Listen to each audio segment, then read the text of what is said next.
This is an exclusive excerpt from the Stuph File Program with Peter Anthony Holder. I've mentioned on several occasions in the past that my current book is out, entitled Great Conversations, My Interviews with Two Men on the Moon and a Galaxy of Stars. Well, sadly, one of those two men on the moon recently passed away.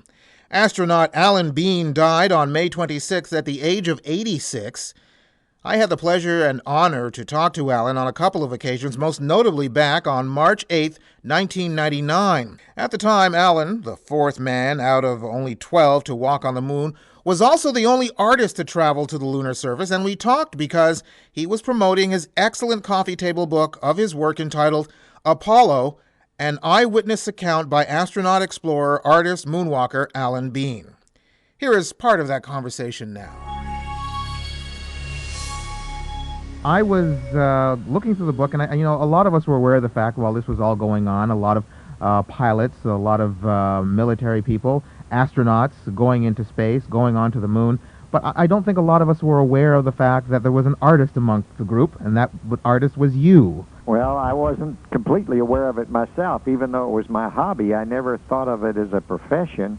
It was only after I got back from the moon and Skylab and others when I began to think about what might be a good thing to do next. And there were many, many astronauts at the office that could fly the space shuttle as good as I could or better, but there was no one interested in recording one of the great human adventures of all time.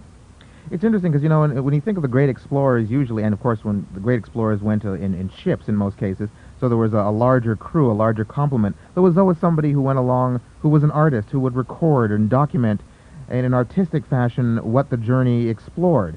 But that didn't happen with the moon, per se, because it was, two-man crews, to say the least.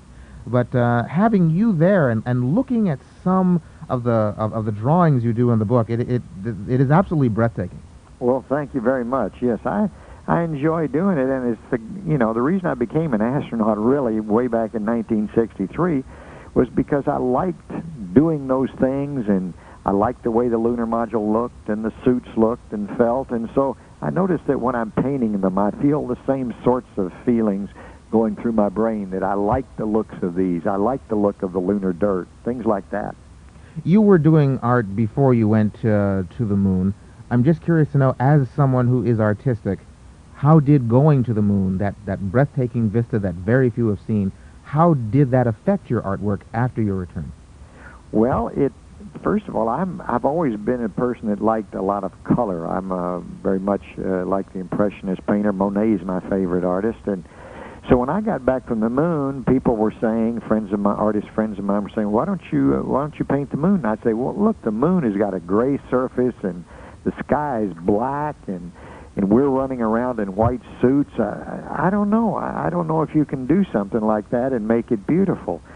But I realized that, that was the scientist in me talking and the technical observer talking. And then as I began to paint it, and I realized that I could change those colors a little bit, and I could make it, as long as it still looked like an astronaut on the moon, I could explore some warm and cool colors and purples and blues and reds and oranges, and as long as I didn't make them too strong, it satisfied my artistic urge. So it took a little while to realize that the moon was good raw material. The book, which also contains a narrative, is written by Andrew Chaikin, correct? Yeah, Andy and I wrote it. I wrote all the stories as I did the paintings because the paintings represent 17 years of artwork since I left the space program in 1981, and I wrote those stories as I did the paintings because I felt like, most people really don't know what's going on in this exploration. It happened a long time ago. Half the people on Earth weren't even alive. So wrote those stories, and then Andy and I wrote together to sort of tie them all together with a narrative.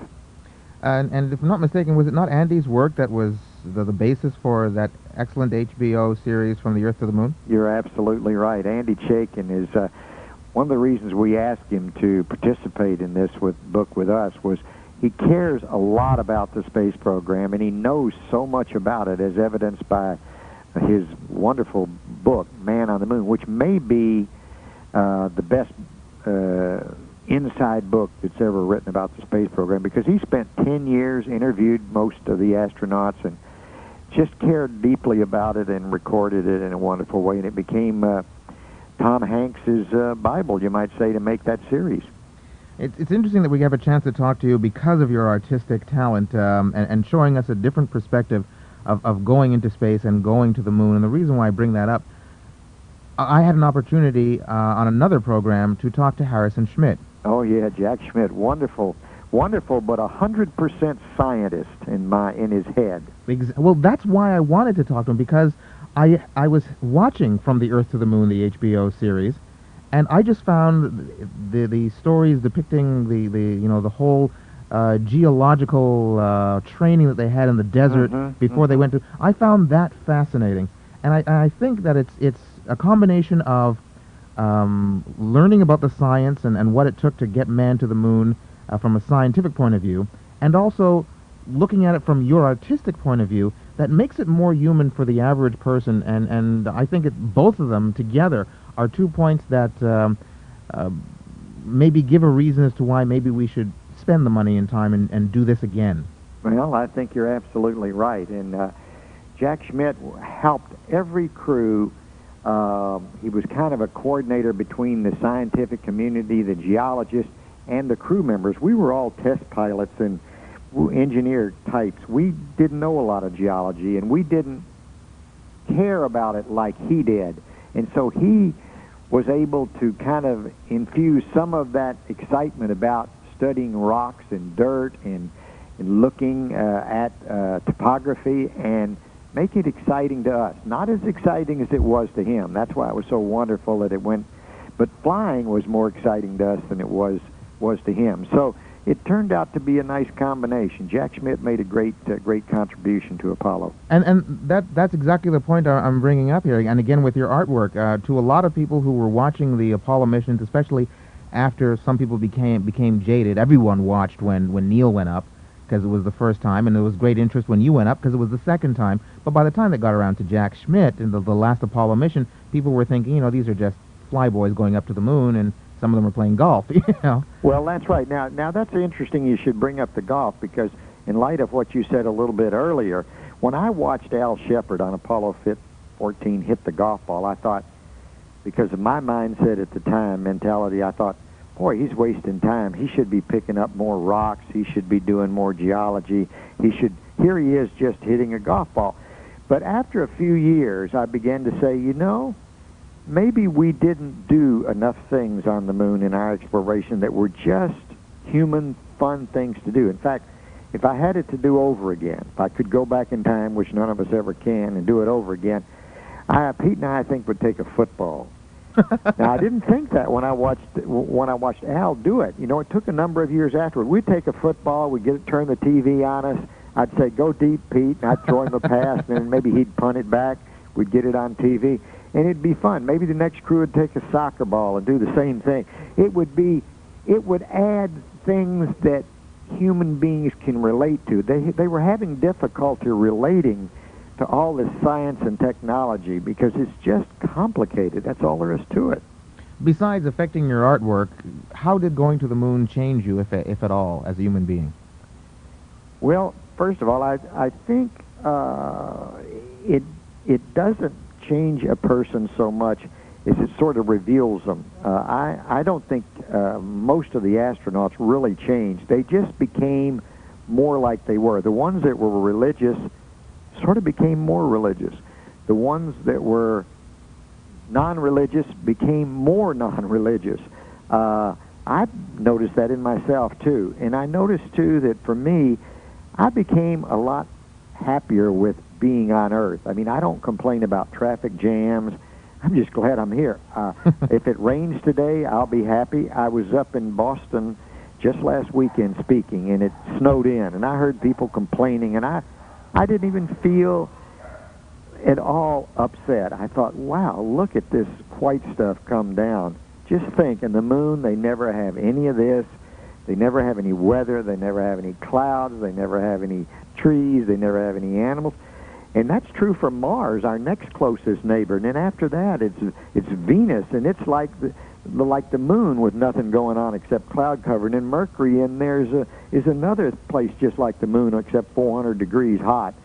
We're living in the Garden of Eden. I've loved the Earth a lot and just been glad to be a human being, Earthling. I feel good about that every day, to tell you the truth. What's it like when you're standing on the moon? Actually, when you're leaving the planet. But even so, when you're standing on the moon, what's it like looking back at Earth? Well, it's the most beautiful place you can see. I mean, everything else looks pretty much like it does from Earth. You know, you still can't see the planets. They're seem like morning stars or evening stars, and so you see those, the ones that are up. The Earth, though, the sun, by the way, just seems a little brighter, and but because of the lack of atmosphere on the moon. But the main thing is, you just look at the Earth, and it's blue and white. And if you look away and look back at it in several hours, well, then it's rotated. You can't really see it's rotated, but you notice that the cloud patterns have changed. And maybe you can see a little orange down there that suggests that maybe that's a land area.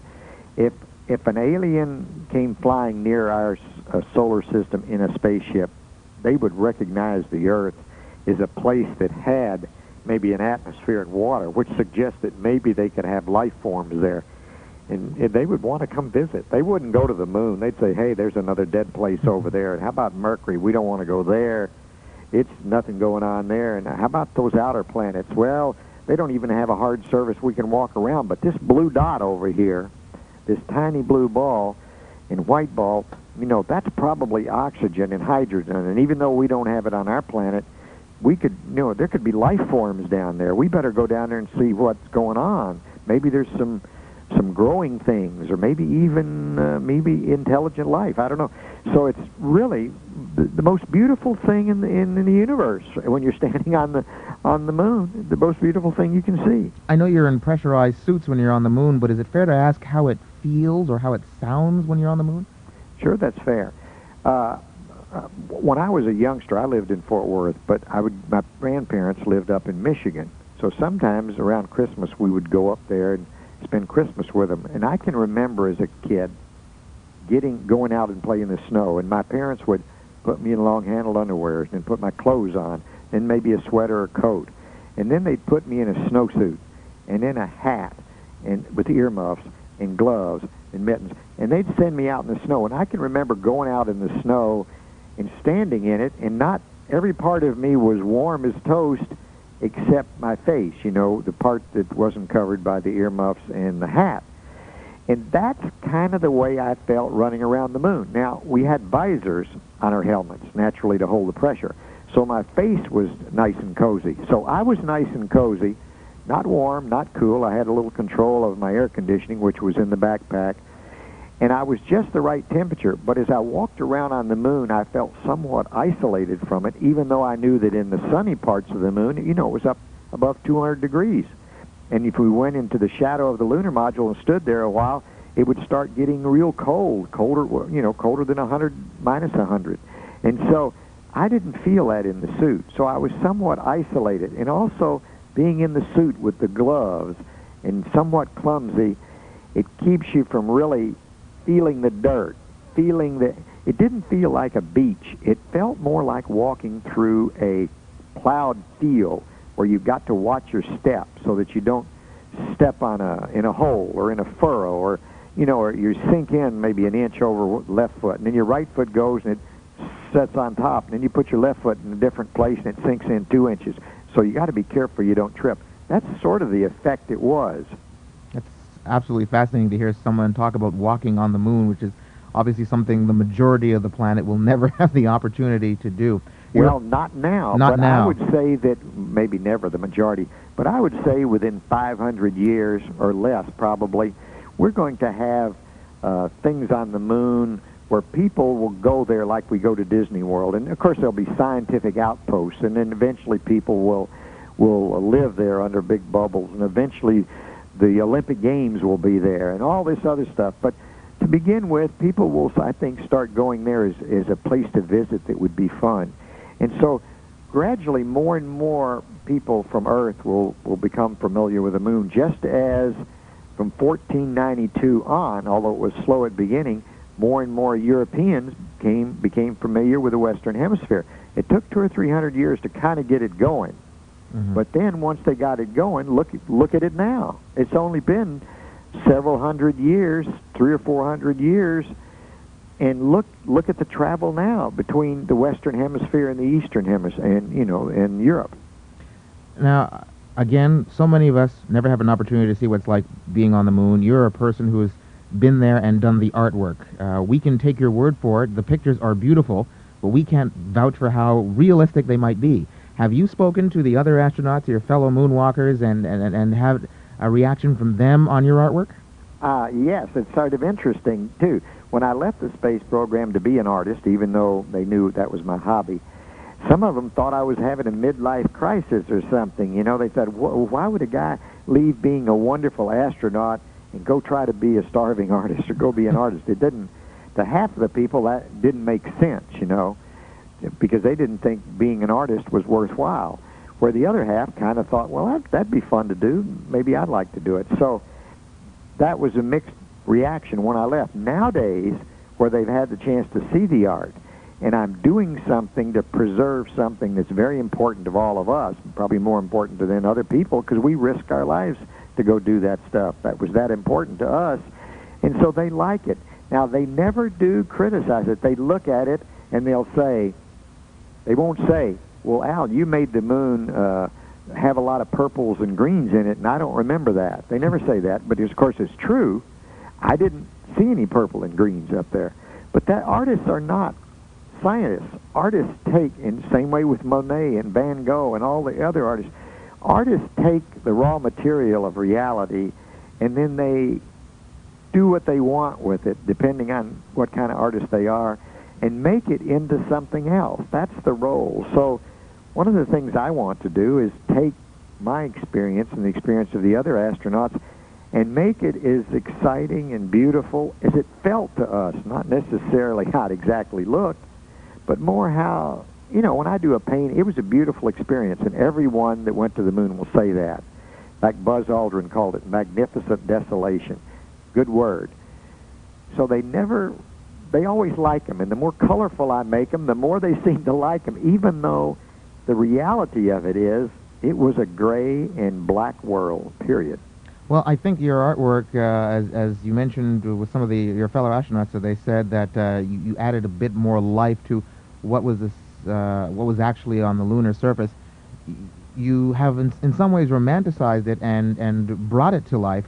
And who knows? I think maybe your artwork might actually inspire people, kids today, who think, maybe I would like to try and see what the moon is for myself, rather than seeing just the stark reality of the pictures that were taken. I couldn't agree with you more. The reason I left the space program was to record this adventure for future generations. I'm not going to be around here another 20 years, and neither is anybody else that was there. This is all. If someone would say, what do you want to do with all those books? I'd say take every one of those books and put them in a school library or a regular library, because I want kids to look at those paintings and be inspired and say, when I grow up, I'm going to go back to the moon. Or when I grow up, I'm going to go to Mars and do some better geology than Alan Bean did.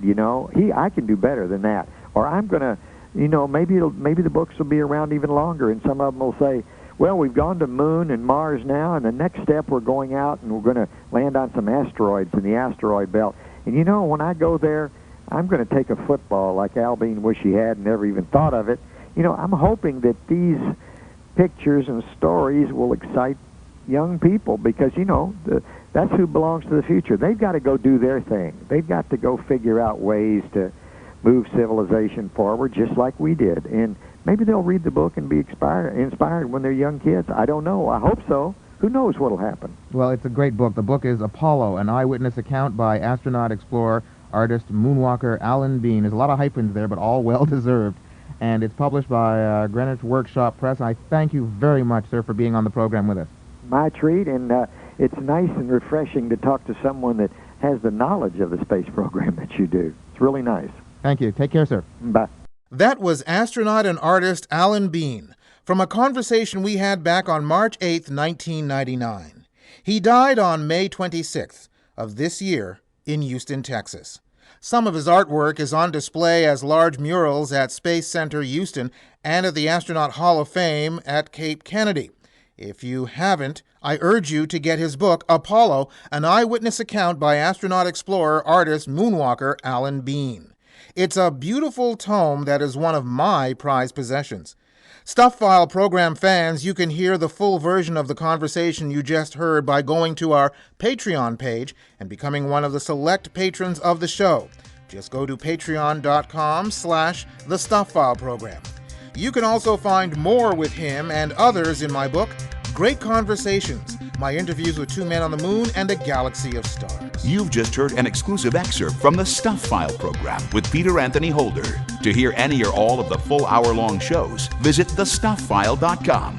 Stuph is spelled S-T-U-P-H. That's thestufffile.com. A presentation of Flying Fish Communications.